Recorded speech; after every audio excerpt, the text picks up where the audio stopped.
võib-olla et isegi hea uudis mõnele inimesele, kes muidu oleks pidanud mängule tulema. Nii on ka mäng vahepeal käima läinud.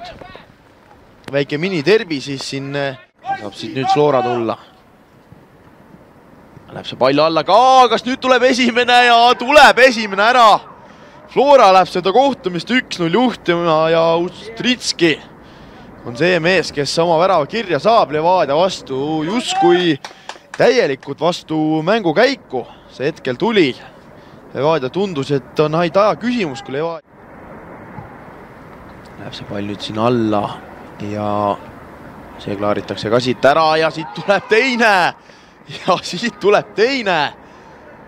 Uskumatu ja nüüd Flora lahendab kõik ära, mis ette antakse ja Kuraksi nüüd selle värava autoriks. Ja nii on, jah. Justkui Flora Levadial see aeg järjest vähemaks jääb, kuna veel lüüa saab. Nüüd tuleb Levadia uuesti, nüüd lüüakse ka ja see lüüakse risti sealt. Ja päris korralikult tullakse nüüd ja Levadia saab ühe tagasi. Ja nüüd läheb veel mäng põnevaks ka. Tundub, et seal oli Flora meestel juttu natukene jälle ja kordus ka. Siit ja päris korralikult. Tõenäoliselt selle Suvinõmme olukorrast tuleb natukene veel lisa. Või siiski mitte ja nii on.